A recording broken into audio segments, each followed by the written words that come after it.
Hello. Hello? We can start if you like to. Okay. Okay. I'll start with a brief introduction. And welcome to the 8th event of Bilkent SDS Network. If you've been here before, welcome back. If it's your first time, we hope to see you again. So, today's topic will revolve around climate change. And as you know, it's one of the most complex topics faced by humanity. And it's already affecting pretty much every aspect of our lives, whether it being the food we eat, or our economies, or the environment we're in. And our speaker, Lluis Vilardell, is the CEO of EQO-NIXUS, which is a global consulting firm that is specialized in the provision of multidisciplinary advisory, management, and training services closely related to the latest scientific and technological developments relevant to address climate change.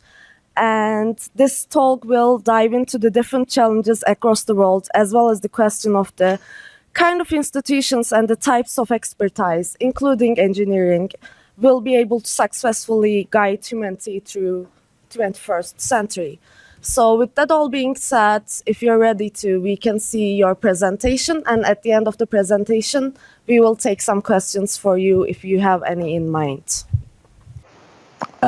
So I have been told I have about at least until year 7 for my speak, or even before. So well, I will try to make a shorter version of my usual presentation, and in that respect, you will have the presentation with you. I have shared with Professor so that he can upload to your server. And in that respect, I hope that will be useful because there are some videos, etc., that might also be of your interest. So, well, okay, let me get out of the screen 1 second because I want you guys to make a question. How many of you know about the content of the Paris Agreement for Climate Change but agreed on 2015? You can raise your hand. Okay. That looks like half of you, okay. And one voluntary can tell me, what is the largest emitter of CO2 in the world in the last year?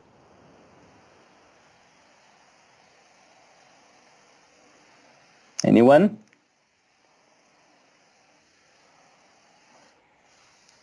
Don't be shy. Yes. Who pollutes most? China. Answer is China. Yes, that's right. This is an A grade. And which one is the largest emitter per capita? You can make a guess. USA? It's the 10th, actually. The largest emitter by far is Qatar, which of course has a lot of resources of petrol and do not care about making a massive use of them. Okay, just to put you in some context about climate change, because this presentation it's a lot about climate change. So, well, I will tell you about what we do in our company, about what has been my career and how I have got to be a professional in this in technical assistance services, and I will try to explain you some basic elements about the Paris Agreement and how it could work and how it is expected to work. So that you get out of this presentation with some more elements of understanding of climate change issues and what we are doing, thousands of professionals over the world to drive through complexity, driving change, make things happen so that emissions of CO2 are reduced and that we get an adaptation to climate change. There are a lot of low carbon technologies worldwide ready to be used to make these changes happen. But it's not that easy as it would seem, and I will try to show it to you how this is not that easy.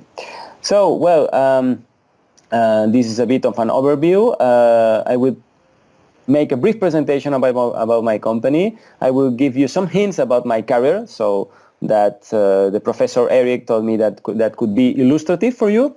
I will talk a bit about climate change, politics, economics, science, and opera. I will tell you why I consider it a sort of opera.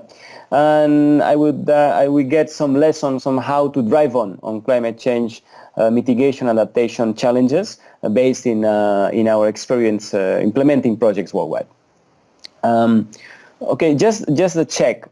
Is the sound clear enough? Are you hearing me well? Is it okay? Good. Yes? Okay. So I go ahead.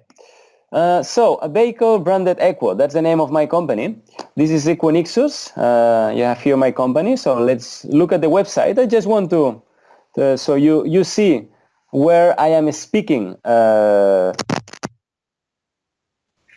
Okay, well, so as I told you, we are a global consulting company. Our fields of expertise are energy, climate change, environmental management, sustainable economy.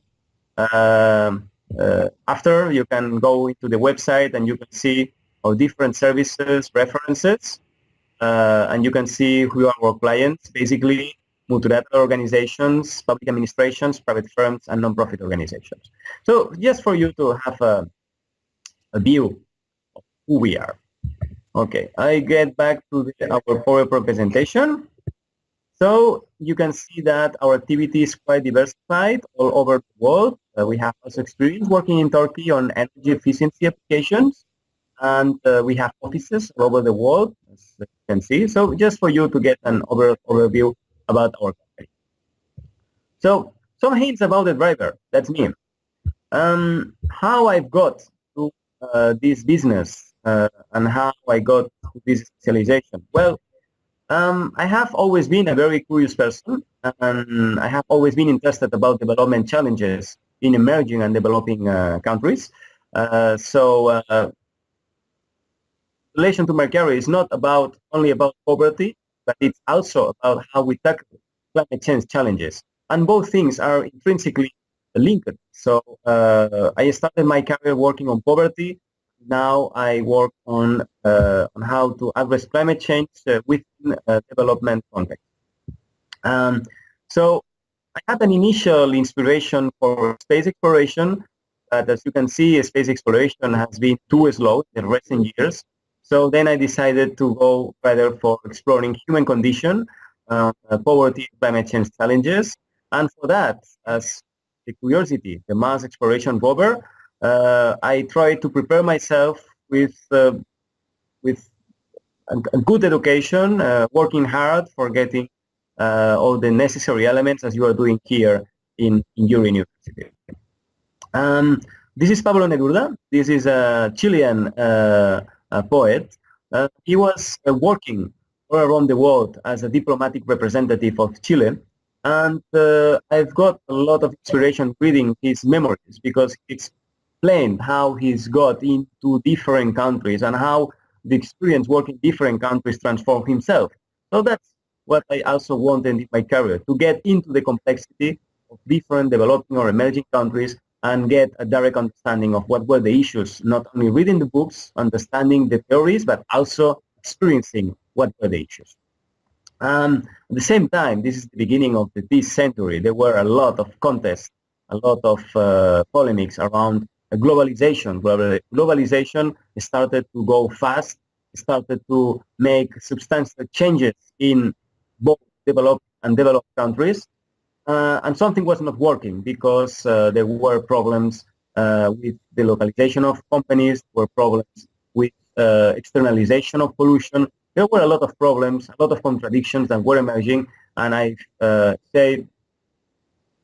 got into the complexity of the globalization process, and that also taught me a lot about how to work with civil society and consider inputs.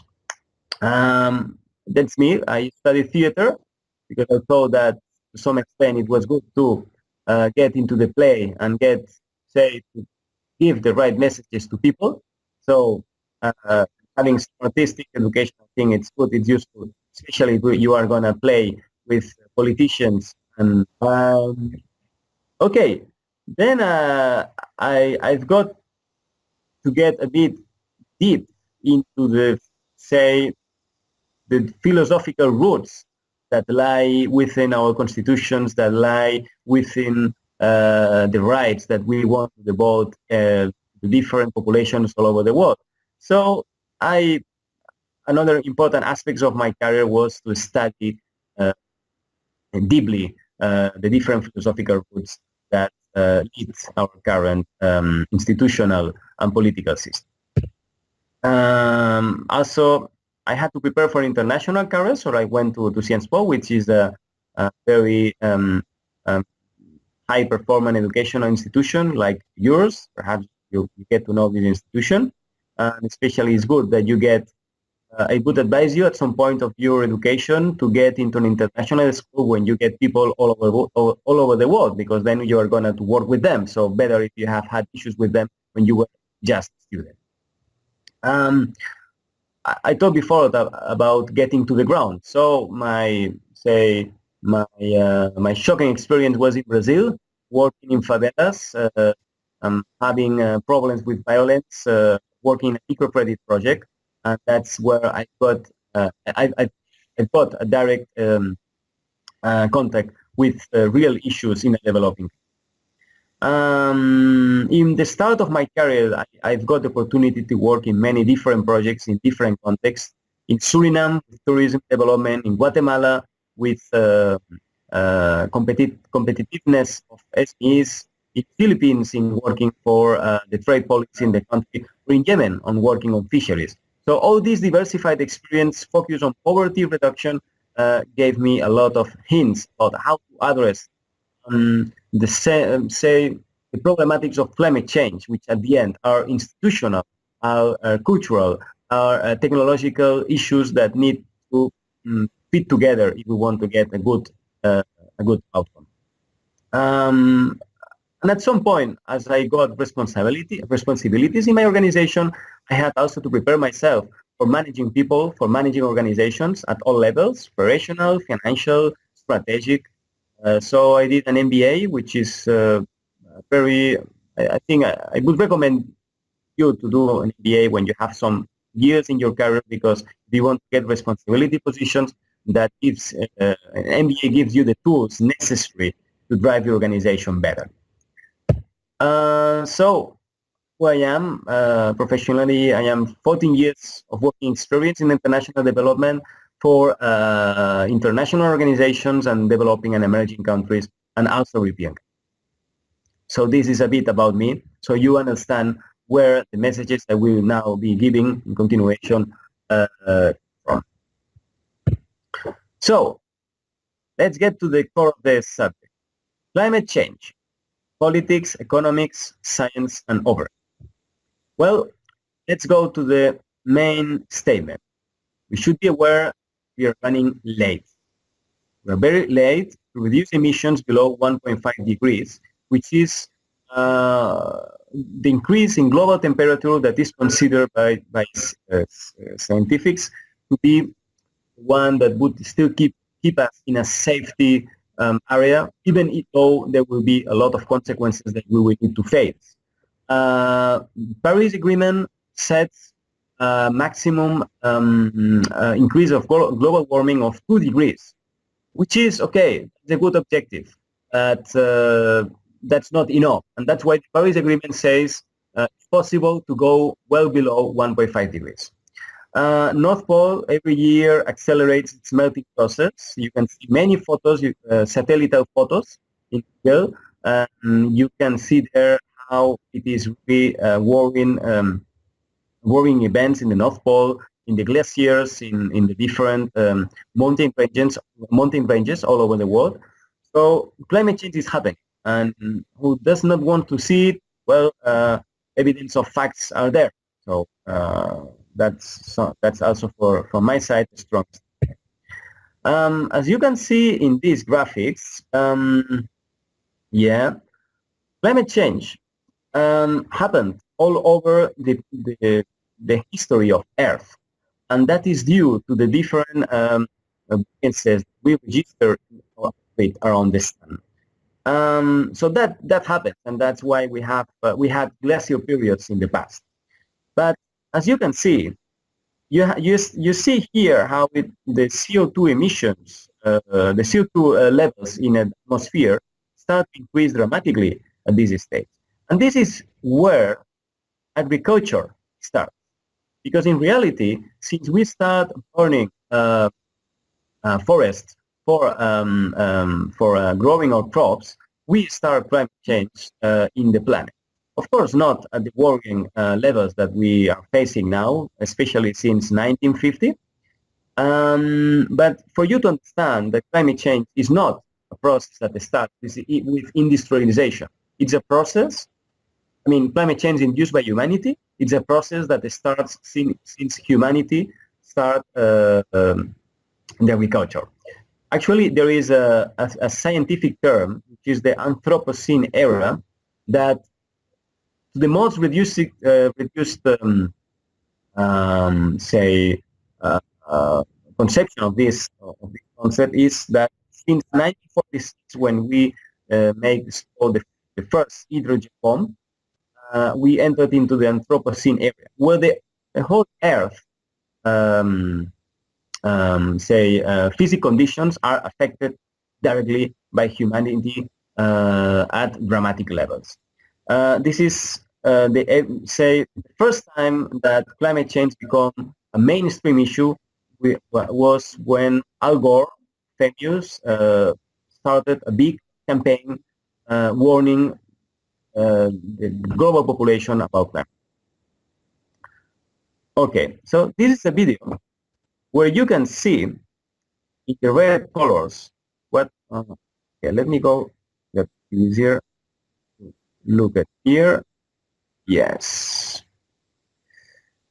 So you can see here what is the temperature at Earth's surface from 1880 to 2017, and you can see how it is increasing from year to year as industrialization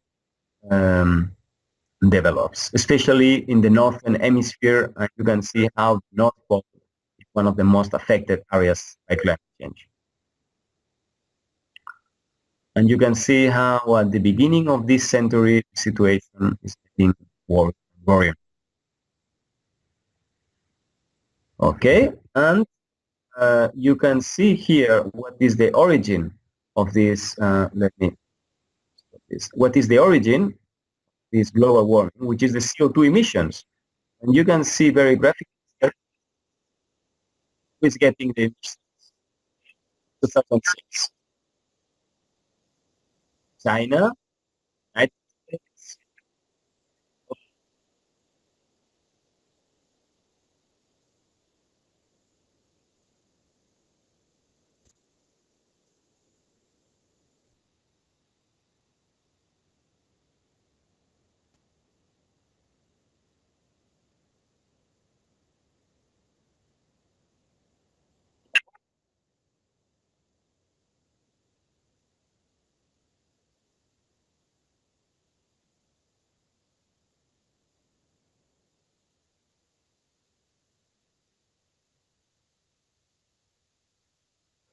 Okay. So I get again to the presentation. And let's go to talk about the Stern report. So Stern, it is a scientific advisor for the UK government. And it was the first time that an economist, not a climatologist, but an economist, prepared a comprehensive report about the effects of climate change. So the Stern report was the first time that the climate change become a mainstream issue, say a main issue in the agenda of governments. And you can see why here at F it has become a main issue in the global policy. You can see here the effects of climate change as the temperature increases from 0 to 1 to 2 to 3 to 4 to 5 degrees. So we are working to keep the temperature increase below 2. But you can see already how this will have dramatic effects on yields, For instance,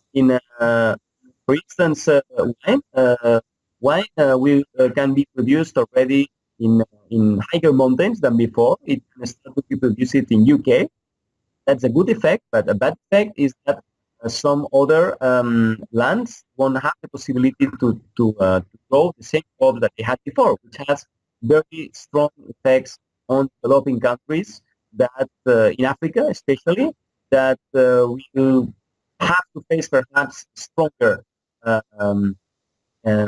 food security concerns. We already see an effect on the glaciers all over the world, and we already see a strong effect on the coral reefs that are being damaged severely by increased temperature.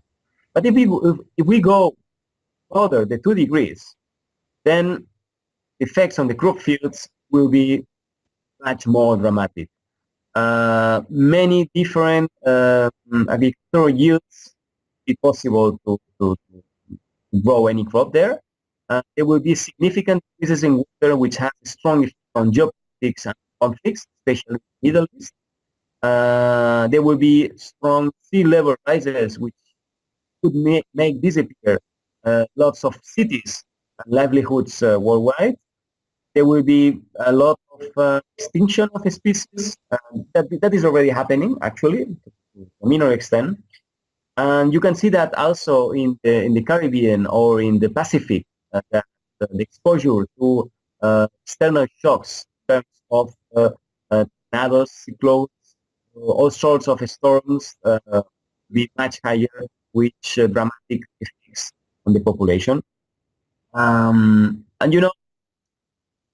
climate change has a turning point. At some point, the temperature increase will be escalated by the effect of the reduction of the North Pole size, and at some point, say, the effects will be higher as we get higher in temperature. It is geometric escalation, to make it clear for you. I can explain further on your question if that's of your interest. This is the UNF's UNFCCC, United Nations Framework for Climate Change Convention. This is the main fora where climate change agreements are discussed and agreed. And this is a fora for hope, in my opinion, because this is where the worldwide leaders meet and discuss about what can be done for climate change. And this is where the main agreements have been made. But it's also a big opera, as I have said, because there are big declarations that are being made. There are great gestures from the side of the political leaders that afterwards are not followed by facts, are not followed by funding going to projects, are not followed by, say, binding commitments in international agreements. Because for your information, the Paris Agreement, it is not a binding agreement in terms of commitment for fighting against climate change. It's an agreement about agreeing to do something with an objective that is agreed, but does not force parties. I was explaining why I consider that climate change politics are also a bit about an opera. And at the end, the demon is in the details, right? So climate agreements have hundreds of pages with where commas and small words are discussed endlessly in nightly discussions. And that's what happens every year in the Conference of Parties. And that's why it's so difficult to make climate change agreements that are binding. Here you can see the road to Paris, and you can see how since 1972 they started to be different agreements for climate change. That's here. So this is a speech of Cristina Figueras, where the Paris Agreement is explained. I strongly advise you to hear this speech because it's very, very illustrative on how the Paris Agreement was made and how all different sorts of international agreements are made. But I won't go into detail because otherwise we run out of time. But just for you to understand, at 2009, we had a big opportunity to have a climate change agreement. But the disagreement about the duties of the developed countries that had strong responsibility, historic strong responsibility in CO2 emissions, entered in contradiction with the requirements for developing countries like China, the biggest emitter, to also self-commit to solutions.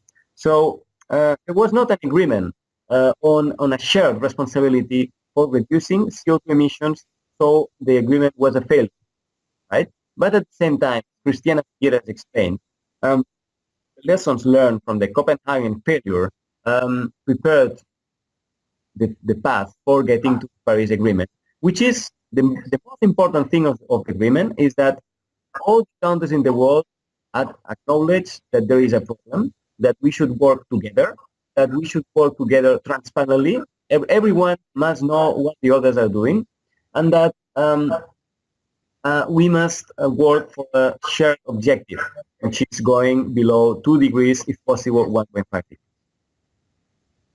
Okay. So where is it? Okay, that's illustrating you. This is the carbon footprint, the global carbon footprint. You can see here the position of Turkey, which is almost as Spain and Netherlands. Actually, it's has the same level of CO2 emissions than Turkey, even if it's a much smaller country. So you can see here the strong responsibility developed countries have for the emissions of CO2.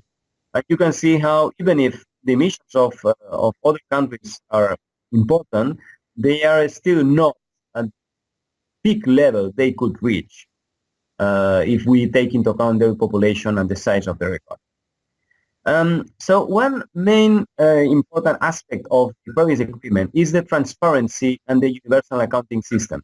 There won't be effectiveness in reduction of CO2 emissions. There is no transparency in all countries on what they are doing and what are the effects of what they are doing in terms of CO2 emission reduction. That's a big issue for China. China does not like to share transparently what China is doing in terms of climate change. United States, with the current administration, is not at the same time, right? But let's also put into value what has been important for the Paris Agreement. In 2 years, we decided what took 8 years to be agreed by the Kyoto Protocol, which is the current agreement to have very minor reduction of CO2. The Paris Agreement has an original initiative, which is the Talanoa Dialogue proposed by Fiji presidency last year. And you can see here how multiculturalism mixes with international politics, and sometimes effectively. Thanks to the Talanoa Dialogue, the voice of cities, NGOs, regional governments is heard more loudly. And this is very important because even if United States is saying is not committed anymore to the Paris Agreement, California, which is the 8th economy in the world, the state of New York, and many other states in the United States which have a lot of legislative power to implement effective emissions of CO2 emissions, are already doing initiatives for half that count for half of CO2 emissions of the United States. So governments are important, but intermediary governments, civil society, companies are also very, very important and probably much more important than what governments can do for CO2 emission reduction. So what is the path that the Paris Agreement sets for the future? Well, we must increase the emission before 2020, where the commitments will be reviewed. And especially the European Union, United States, but also China, Brazil, and other countries must increase their action because we are running late, as I said at the beginning. So there is a lot of peer pressure for making bigger commitments for climate change. Climate finance is still a challenge. There are a lot of promises, okay, but there are smaller facts, say funding coming to projects. There are a lot of issues in getting the funding to the projects. And even if low carbon technologies are there, there are a lot of institutional, legal, transaction challenges for getting the funds, funding the projects, and let the projects being built and let the projects be implemented. Between 220 and 230, it's a crucial decade for which I hope you get part into this fight for climate change. The national determined contributions, the climate action plans for every country will be reviewed, will be revised, sorry, and there is a call for an increased ambition. So we will see, hopefully in 2020, a lot of new measures for renewable energy, energy efficiency, and all other superior measures for climate change fight. And after 2030, we should also put a perspective. There is the global stock take, right? There is a remaining stock of CO2 emissions we can still emit before scientifically we will reach the 2 degrees increase in global warming. So this global stock take that is remaining will need to be distributed among countries, and many issues related with historical justice, say transactions between developing and developed countries will need to be made. So we will see here a big opera of negotiations among developing and developed countries. This is the Powering PASCO Alliance. Many countries signed for stopping the use of carbon, the biggest polluter in terms of CO2 emissions, but the most important ones did not sign the agreement. So that's opera. Yes, very nice initiative. We are not all of us together. They are not really useful. Okay. Sorry, I'm just getting logged into this. Okay. There will be a lot of adaptation challenges. There will disappear countries, Fiji, Tonga, Solomon Islands, all these Pacific islands, and also the Caribbean could disappear in the future. So that means a lot of investments, a lot of social, cultural challenges. You can imagine your country can disappear. So let's hope that action will be made faster than later, because otherwise results will be catastrophic. I will give you an example of how difficult could be decarbonizing the economy. Why low carbon technologies are not enough. Look, in Spain, we have a lot of households and also schools and companies that install PV plants in their roofs, right? So with that, we can produce a lot of energy and save a lot of consumption and save CO2 emissions. Well, the government who has to pay for a lot of combined cycle plants, a lot of course, related with nuclear plants, does not allow, actually applies penalties for those practicing auto-consumption of solar energy. So the technology is there. Say climate change is a pressing issue for us, but governments are not facilitating the application of measures, and all sorts of problems we are encountering in different countries. Low carbon technologies are there, cost decreasing, they are really more competitive than conventional technologies, but that's not that easy to affect. So how to drive on? I will give you three rapid examples about issues that I encounter in the projects we implement worldwide. You can see also what are the issues in implementing low carbon technologies worldwide. Okay, this is the low carbon project in Brazil. This is a project that we have been implementing.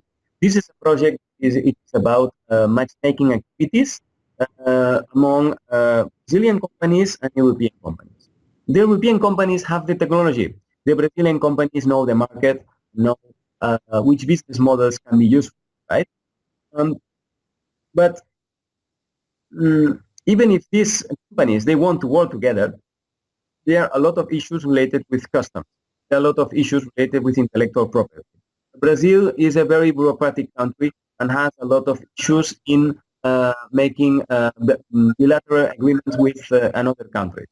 There are many problems to get these technologies, European low carbon European technologies in Brazil. There are a lot of issues, there are a lot of problems, and there is a main issue that this project is trying to face, which is to how to prepare feasibility studies, which are technical, which are legal, which take into account social and environmental concerns, and which are bankable, right? How we can make, how we can prepare mechanisms of green funding, of low carbon funding at the level of financial institutions in Brazil. This is not a given.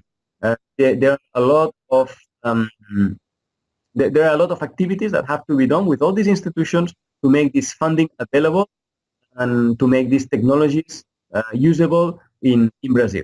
So again, low carbon technologies are there, but there is a lot of work to do that is not purely technical. The Caribbean Climate Smart Islands Program, this is the program that we are implementing in different Caribbean islands within American Development Bank. And basically, the problem with implementing climate change mitigation is about data. Not all the countries have good statistics systems in place. The governments have low capacities. The governance structures in the government do not allow for consolidating the public servants every time that the government changes. So that makes a lot of difficulty to get data.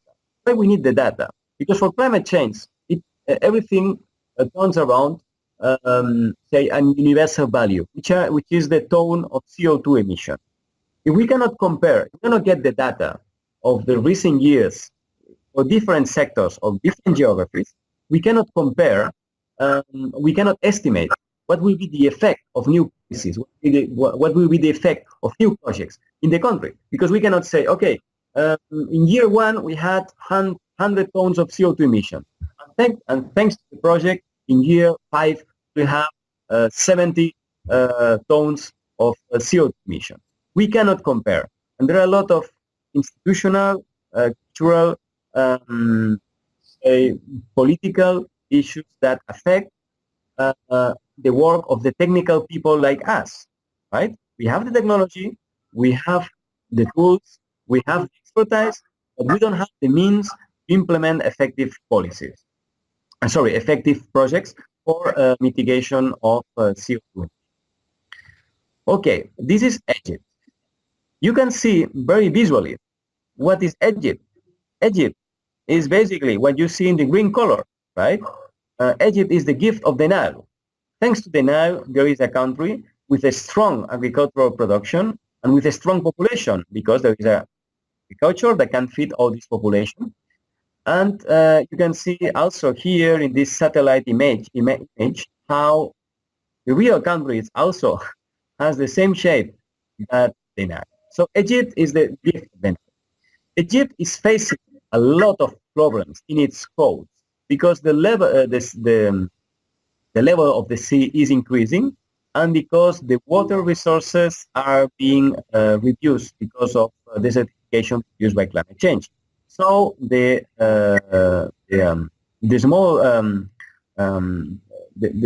small farmers are having a lot of problems, right? Keep the same crops, to keep the same productivity for the crops, and that creates a lot of security and economic concerns. But it gets worse because this is the Grand Renaissance dam that is being built by Ethiopia, and basically Ethiopia, what is trying to do is to keep as much water as they can in their country, and today there is not an agreement between Egypt and Ethiopia to agree what must be the level of water resources that can go down the Nile in order to keep the prosperity of Nile in agricultural terms.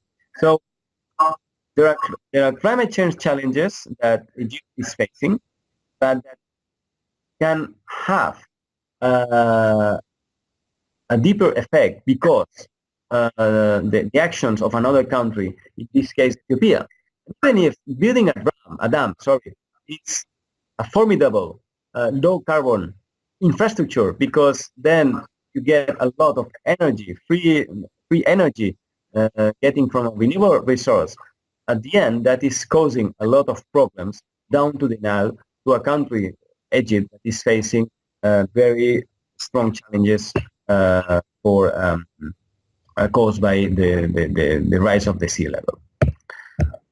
So, well, this is my final slide. So basically, it summarizes a bit the different elements I tried to put together in the in the slides I have presented. We, as a company, we are not the only one company working in this kind of projects, right? But what we do, we are a catalytic agent, right? We try to understand diversity. We try to understand complexity. We try to put together, which is the political institutions, say the technical institutions, to put together their leadership, to understand the local social and cultural knowledge, because the same solutions do not apply to the same to different countries. We need to understand the economic issues. We need to understand the environmental issues in this, and we need to build on. And that's what we bring to what we're doing.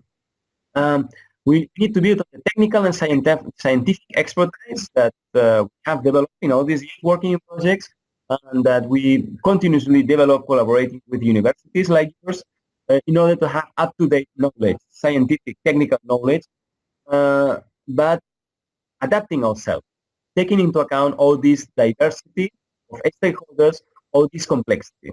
Because technology is there for helping us getting solutions, fighting against climate change. But that's only one tool among many.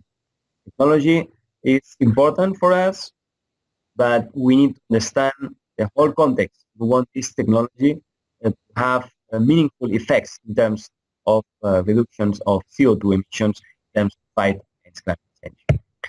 So, well, for me, all these activities, it is an amazing journey. So, yes, you can get your own car and do also your stuff, building on your technical skills and your experience. And I'm ready for your questions, and I'm happy to help you as much as I can. Thank you. So I will start. That sometimes helps. What about, of course, every technology has to be localized, but is every technology equal? Does it just depend on the context what technology you will use? So, for instance, if there is a context where a nuclear technology is best, you will do that? Or does it actually make a lot of difference what kind of technology it is? Well, we are speaking here about low carbon technologies, and nuclear energy is a low carbon technology. Actually, if we are speaking in terms of how to fight against climate change, nuclear energy is a powerful tool for reducing CO2 emissions, and many countries are entering into big investments for nuclear energy. Of course, nuclear energy has many implications in terms of residues. But if you ask me, and I have to choose between having a certain degree of nuclear residues or facing the consequences of climate change that would come after a global warming above 2 degrees, well, it's a minor damage, to be honest. Then we have Then we have I don't know if you have heard about the ITER Center, which is the fusion technology, which tries to get, you know, the current nuclear energy. It goes it's fission, the fission technology, which gets atoms spread over a confined space. The fusion technology is the same technology that uses the sun, right? So we could make a lot of free energy out of hydrogen atoms, which would be great. And there is a big project now being funded by many countries in the European Union, but also by China, Japan, and others, that would give a lot of free energy. So, yeah, that could be great. That would be, I think, the best low carbon technology we would ever use. So, thanks for the presentation. For example, we couldn't save the planet, and we do not have the technology to move another planets. So, do we have a plan B? Okay, that's a good question. The plan B is the plan A. You know, we have only one planet. We have only one ship. Sorry. So in that respect, that's why I start saying that the fight against climate change is something very worrying. If we don't start doing something now all together, different professional careers in our lives, we will start facing increasing dramatic consequences, and that already start. I think you can always you can hear. You can see in the weather in your country. We can see that this in Spain. Summers are longer. Hydric resources are being reduced. Small patterns are being changed in the crops. Every people already perceive the effects of climate change. So there is not a plan B as of today. We cannot run to Mars and change and make Mars become a new Earth.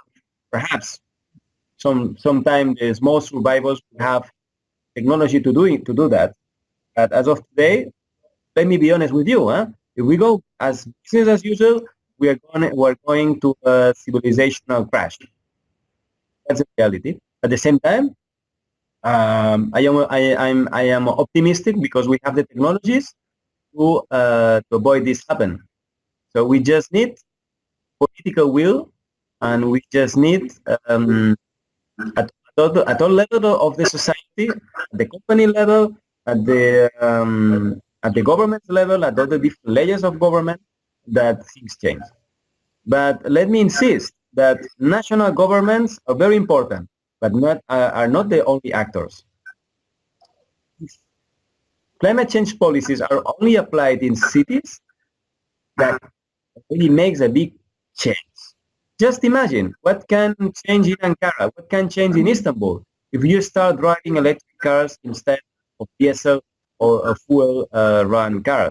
What can change if you start using electric heat instead of gas or carbon-run heat?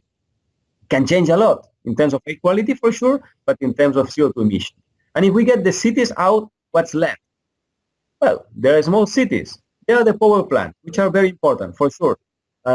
We must change the coal or gas or fuel run plants. That's also very important. But if we only apply these cities, that's already a big change. So if we look at the big picture, it's overwhelming. But if we cut it into pieces, see that there are possibilities for substantial improvements in many areas. And this is happening. These policies are being applied in many countries, in many cities, in big, small cities already being applied. In Europe, but not only in Europe, also in many other countries, developed, emerging, developed. So sorry, there is not a plan B.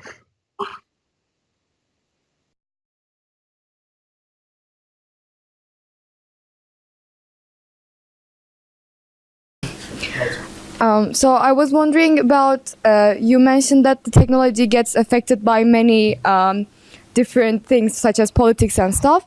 And in the carbon dioxide emission versus time graph that you've shown us, there was a point until 1950s and it wasn't stable. Like the carbon dioxide levels were going up and down continuously. So I was wondering why those downs were happening, and are the technologies that you're implementing today inspired somehow by those technologies, or do they relate to those downs? Can you repeat the last part of your question, please? I was wondering, since the graph had lots of ups and downs, Are the technologies that you're developing based or related to those downs that happened before 1950s? Are we like, can we mimic those? Okay. If I understood well your question, you're asking why we have these ups and down years. This is what you're asking. Yes, before 1950s. So all these changes here, these are due to variations in the Earth orbit around the Sun, because the Earth orbit is not perfect. Okay, so depending on the years, we are further or nearer the Sun. So that has a lot of effects on the different glaciations that you might have studied in your geology classes, or any way that you might have read that we pass through different glaciation periods, right? So we had warmer and colder periods in the Earth, right? So at some periods in the Earth, the half of Europe was under a glacier, and in another periods, we are now in a warmer period, right? So there are these variations. If you see this small peak, these small peaks are due to variations related. I think this peak is related with the big pest we had. I'm not sure if I'm getting the right word in English. The big epidemic we had in Europe related with the black. I don't know if Professor Gaber can help me on that. In the medieval age, we had this epidemic in Europe. Black Death and Plague. I'm not hearing you well. Black Death and the Plague. That's what it's called. Yes, right. I think this is due to this fact.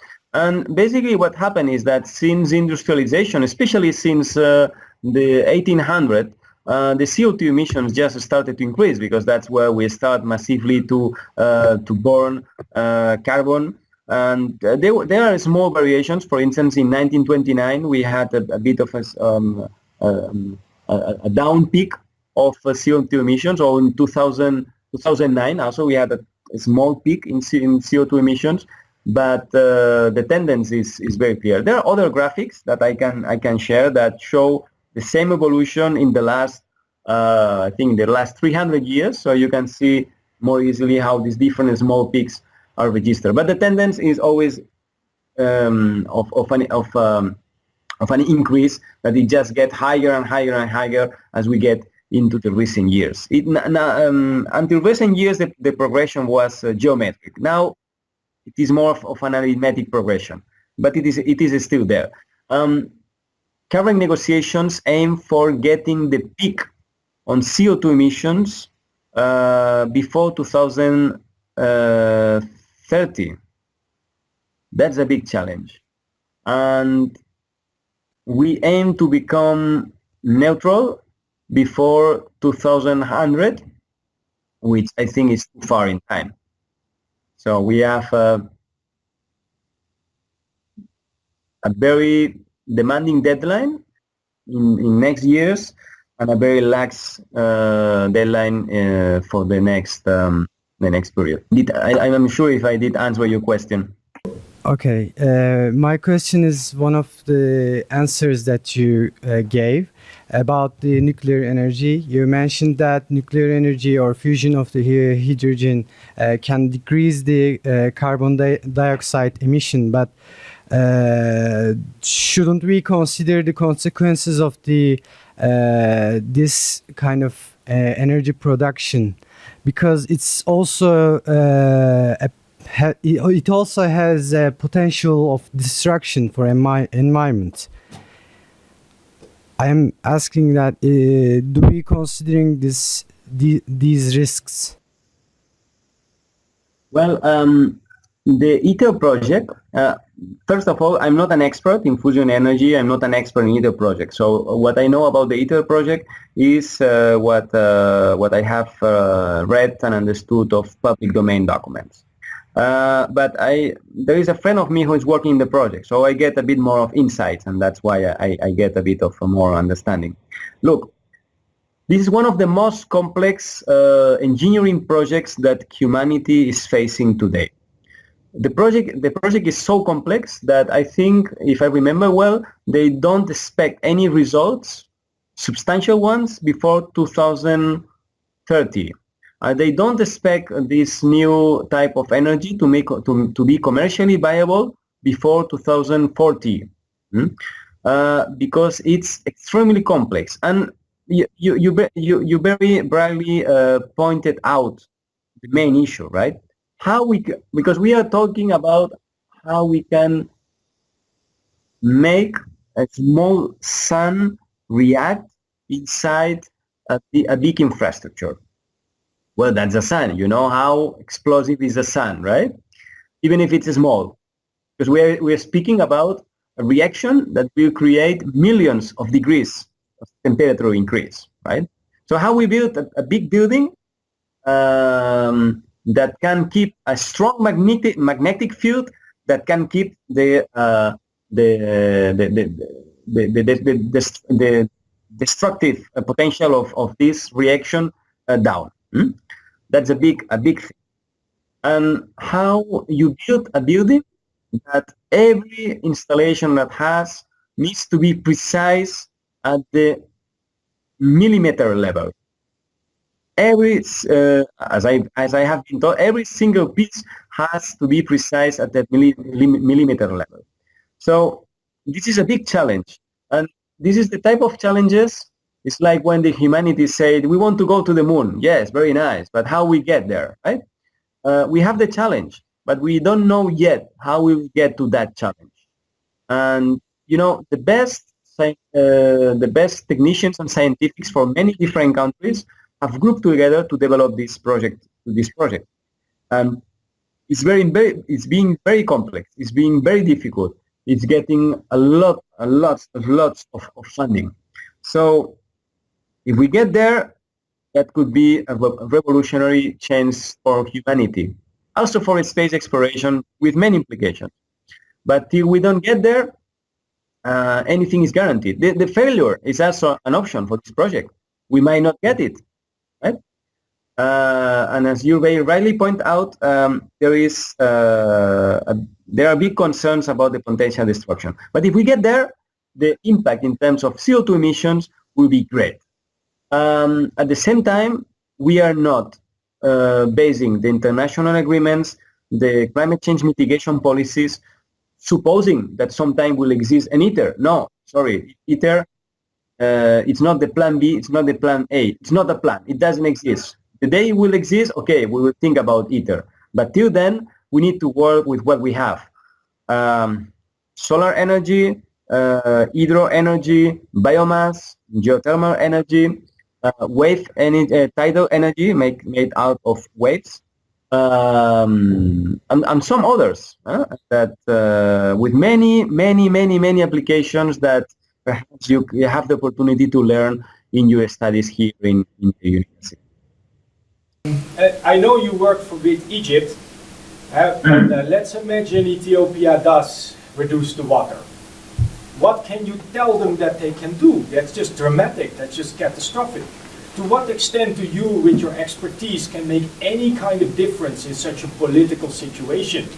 Or the opposite, why wouldn't Ethiopia take all the water? They have lots of poor people, they have lots of, the population is growing, they are industrializing, so it could have a lot of implications for climate change if they have all that water. How do you deal with a situation like that as a business? Well, as a business, I think it's something that overwhelms us absolutely, right? I mean, as a business, I think what I should do is to work as a political advisor, which is not my business, right? They would need a political advisor on how to deal with that, because that is something that would require a UN arbitration. The problem is that, as you know, the UN has the legitimacy, but has not the power. So then they will need to go to the United States as a power to put the two countries together and make them agree on something that is reasonable, right? But basically, cutting the water for Egypt, that would be a total and absolute disaster for Egypt. Even if you cut, I don't know, for 30%, I mean, you can imagine the dramatic consequences it would have on the Nile Delta, which is feeding, mm, uh, I think it's calculated at about 200 million people. Then, I mean, it also feeds other countries other than Egypt, right? The consequences on the livelihoods all around the river, the consequences for Cairo, the consequences for um, uh, political turbulences in Egypt. Egypt become a so unstable country. So yes, many technologies could be applied. We could improve the crops productivity. We could improve how to build and maintain water reservoirs. But uh, something must tell something to Ethiopia that they cannot do that.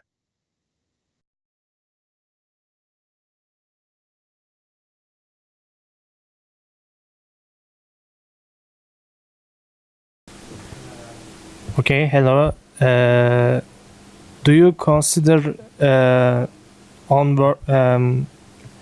do you consider working on the geoengineering as a last resort? Absolutely not. You mean engineering, eh? Geoengineering.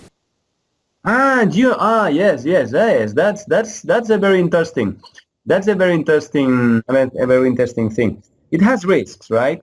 There are okay because what is geoengineering or what is the main issue about geoengineering that has been as it has been made public intendedly public by some stakeholders. We can say, okay, let's do whatever emissions, CO2 emissions we consider, because we have the technology to make geoengineering and to put those CO2 emissions in old mines or in other reservoirs that we can build. Well, first, I think low carbon technologies, it's not only about climate change. It's also about efficiency. It's also about pollution. It's also about democratization of technology, because many renewable energy applications are of lesser cost and are of lesser, say, size than big, say, coal plants or other type of infrastructure. That's one. Second, there are many risks. Oh, well, no. Second, the technology is not yet there. There are many. There are different applications that have been tried. We have managed to get CO2 liquefied and put into ancient mines, and we have been able ancient coal mines, right? And we have been able to keep it there. There are many applications, especially in China and in northern countries, that are being applied and that show interesting results.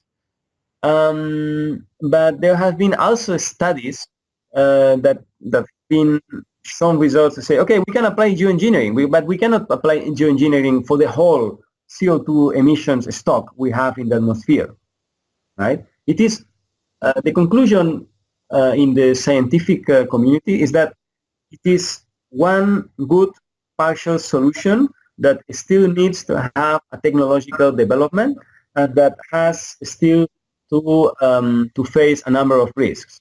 For instance, if you put liquefied CO2 within land, you might have seismic consequences.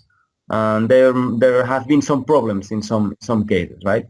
So to answer your question, geoengineering is not a plan B, but is a good part of the plan A that still needs technological development, and that I think is very interesting, and we should move ahead on see what else we can do on geoengineering. Also, and I am not an expert in that field, but there are investigations on how we could work on the sea, because also the sea is one big reservoir of CO2, and depending on the global warming, the sea could get further CO2 into the atmosphere. So that's something that we should manage very carefully. So there are also some geoengineering aspects that could work in relation to the sea. But I am not an expert on that, so I think that's something that would be subject of further research. Lluis, we're 15 minutes over time, so I think I should close it for now. And this is always awkward in a video conference, because in a video conference we just click end conversation and that's it, which is a very odd thing. Because in a normal presentation you can then talk to people and have a cup of coffee and whatever, and now we cannot. So please give him a round of applause. He gave a lot of effort to it. And let's let you and I talk about it soon, whenever you have time. Yes? Okay, so thank you very much. It has been a great opportunity to share with you some of my experience and my considerations. And as I told you, climate change is a pressing issue. We have not a plan B. The planet we have not another planet. So I hope that we will all work together for this objective. Thank you very much. Thank you.